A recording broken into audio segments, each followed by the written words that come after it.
Why has China endured as one of the world's great powers for over 2,000 years, while Rome, Spain, Britain, and even the United States seem destined to rise, decline, and never recover? Some argue the secret lies not in armies or even economics, but in something deeper. The idea that China is not merely a country, but a civilization disguised as a country. Today we explore why China has survived dynastic collapse, foreign conquest, and centuries of turmoil, yet always returns. We also examine why Europe, after the fall of Rome, could never unite again. In the West, nations come and go. Rome became Italy, but it is not Rome. Britain built a global empire, but Britain today is just another mid-sized nation. China is different. When a dynasty falls in China, the new rulers don't declare a new country. They declare themselves the new guardians of China itself. The Yuan dynasty, founded by Mongols, called itself a legitimate Chinese dynasty. The Qing dynasty, founded by Manchus, did the same. Even conquerors adopted the name China, because in Chinese thought, China was eternal. Dynasties were chapters, not separate books. This is what Professor Martin Jacques meant when he said, China is a civilization state. The roots of this civilizational mindset go back to Qin Shi Huang, the first emperor. His dynasty was short-lived, but its institutional legacy was unmatched. He standardized writing, currency, measurements, and even the width of cart axles, ensuring physical and cultural unity. Most importantly, he introduced the imperial seal, a symbol that the ruler of China was the Son of Heaven, ordained to rule all under heaven. Later dynasties inherited this seal and this idea. Legitimacy came not from conquest alone, but from continuity with the past. To rule China was not to invent something new, but to uphold an ancient tradition. In Europe, by contrast, Rome's collapse shattered unity forever. No emperor could claim the seal of Rome. Charlemagne tried, Napoleon tried, Hitler tried, all failed. Europe built cohesion on bloodlines and religion. Kings ruled by dynastic inheritance. The church bound people through faith. But these forces divided as much as they united. Rival churches split Christendom. Rival dynasties tore Europe apart.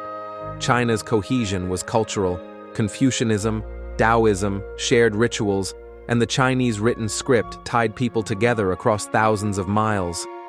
Even today, a person from Guangdong and a person from Hubei might not understand each other's dialects, yet both call themselves Chinese without hesitation. In Europe, this would mean two nations. In China, it means one civilization. This cultural glue allowed China to survive foreign conquest and dynastic collapse. No matter who ruled, the identity of being Zhongguo Ren, Chinese, remained intact. Europeans often marvel or fear the sheer size of China. A single Chinese province is often larger than an entire European nation. To Western eyes, it seems unnatural. Europe fractured into dozens of sovereign states. They wonder, why didn't China? The answer lies in tradition. For more than 2,000 years, China has carried the expectation that there is only one China. Even during times of division, rival kingdoms fought not to establish new nations, but to reunify the whole. In Europe, nationalism was born of division. In China, nationalism was born of unity. Western empires follow a familiar cycle: rise, peak, decline, collapse. Rome never came back. Spain never regained its golden age. Britain's empire dissolved, never to return. But China's decline is temporary. The Warring States period, the fall of the Han, the collapse of the Tang, the century of humiliation, all periods of weakness. But always, unity returned. As Henry Kissinger observed in On China, China's decline in the past 200 years was a brief aberration, not the historical norm. To understand China is to understand that its strength is cyclical, not terminal. Why didn't Europe follow China's path? Rome's fall was absolute. No successor could claim to be Rome itself. The Catholic Church tried to fill the void spiritually, but politically, no empire could reunite Europe. Charlemagne called his realm the Holy Roman Empire. Napoleon dreamed of a united continent. Hitler called for a new order. All failed. Why? Because European unity was built on blood and religion, not on culture and civilizational continuity. Once Rome collapsed, the thread was broken forever. The magic of China lies in this continuity. Dynasties fell, but each claimed legitimacy as China. Even conquerors adopted the mantle. The Tang Emperor Li Shimin, of Hu descent, claimed lineage from the Han Li family. The Yuan dynasty, founded by Mongols, called itself a rightful Chinese dynasty. When Zhu Yuanzhang overthrew the Yuan, he declared the Mongol emperor had indeed been the son of heaven, but that heaven had transferred its mandate to him. No other civilization built this system. In China, legitimacy always flowed back to the idea of China itself. In Europe, identity is rooted in the nation-state. A Frenchman is French first, European second. A German is German first. In China, identity is civilizational. A Shang, a Tang, a Yuan, a Ming, all are China. The dynasty changes, the civilization endures. This is why China can absorb conquerors. The Mongols and Manchus became Chinese, not the other way around.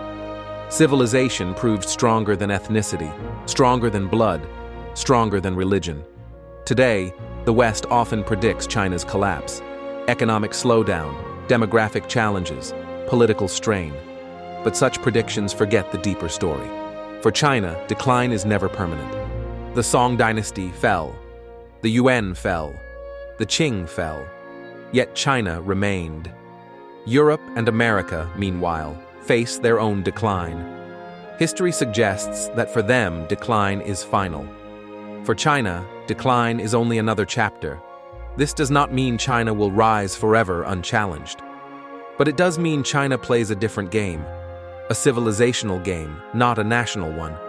So why will China endure while Europe and the West may not? Because China is not a country that rises and falls.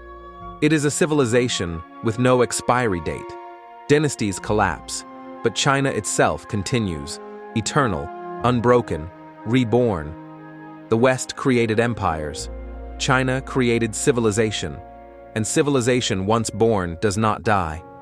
If you found this exploration of China and the West thought-provoking, make sure to subscribe to Timeless Questions for more deep dives into history, philosophy, and human nature.